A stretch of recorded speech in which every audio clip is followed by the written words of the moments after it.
story to tell everyone here. And the title of my story is The Frog Prince. One fine morning, a young princess put on her body and cloaks and went out to take a walk by herself in the woods. And when she came to a cool spring of water with a rose in the middle of it, she sat herself down to rest for a while. Now, she had a golden ball in her hand, which was her favorite plaything, and she was always tossing it up in the air and catching it as it fell. After a time, she threw it up so high that she missed catching it as it fell, and the ball was bounded away and rolled along on the ground, until at last it fell down into a spring. The princess looked into the spring after her ball, but it was very deep, so deep that she could not see the bottom of it. She began to cry and said, "Oh, if I could only get my ball again, I would give you all my sparkles, my jewels, and everything that I have in the world." While she was speaking, a frog put his head out of the water and said, "Princess, why do you weep so bitterly?" "What can you do for me, you nasty frog? My ball has fallen into a spring." And then the frog said, "I do not want your pearls, your jewels, and your fine clothes. But if you will love me and let me live with you and eat from off your golden plate and sleep on your bed, I will bring you your ball again." "What nonsense!" thought the princess. "This silly frog is talking. He can never even get out of the spring to visit me.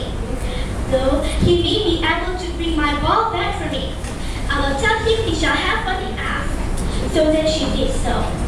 "Well, if you bring back my ball for me, I will do all you ask." Then the frog put his head down and dived deep under the water. After a while, he came up again with the ball in his mouth and threw it at the edge of the spring. As soon as the young princess saw her ball, she ran to pick it up, and she was so overjoyed to have it in her hand, but never thought of the frog, but ran home with it as fast as she could. And the frog called after her, "Stay, princess, take me as you said." But she did not stop to hear a word. In the evening, just as the princess had sat for dinner, she heard a strange voice. Tap, tap, plash, plash, as if something was coming at the marble staircase. As soon, there was a gentle knock at the door, and the little voice cried out and said, "Open the door, my princess dear. Open the door to the true love here. And mind the words that Zoe and I said, but the fountain cool in the greenwood shade." Then the young princess ran to the door and opened it, and there she saw the frog, whom she quite forgotten. At this time, she was sadly frightened and shut the door and come back to her seat as fast as she could. The king, her father, seeing that something had frightened her, and asked what was the matter. "There is a nasty frog," said she, "at the door that lifted my ball out of the spring this morning. I told him that he should live with me here, thinking that he could never get out of the spring. But there he is at the door, and he wants to come in." While she was speaking, the frog knocked the door again and said, "Open the door, my princess dear. Open the door to the true love here, and mind the words that Zoe and I said, but the fountain cool in the greenwood shade." And then the king said to the young princess, "As you have given your words, you must keep it. So go and let him in." So then she did so, and the frog hopped into the room, and then straight on, tap, tap, plash, plash, from the bottom of the room to the top, till he came near to the table where the princess sat. "Pray me lift upon a chair, and let me sit next to you," said the frog to the princess. "And put your plate nearer to me, so that I may eat out of it," said the frog again to the princess. After dinner, the frog told the princess that he was very tired and he wants to sleep next to the princess on her bed. Though the princess was very unwilling to do that, but she still carried the frog upstairs to her bed and slept just next to her. In the next morning, the princess saw the frog hop out of the house. And then she thought, oh, now I shall not be in trouble anymore.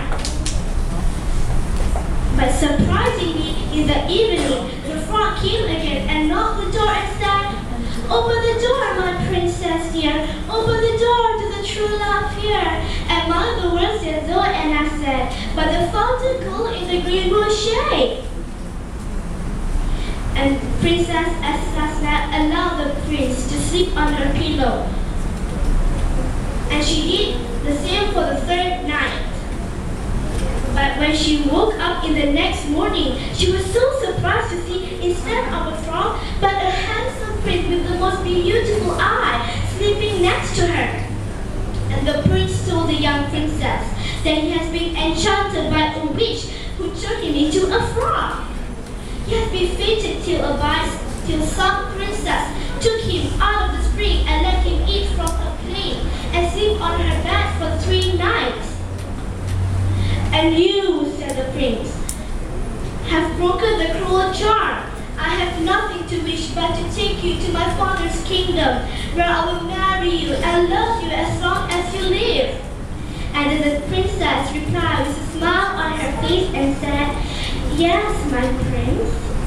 And as they spoke, a bright-colored coach drove up with 8 beautiful horses, decked with plumes of feathers and a golden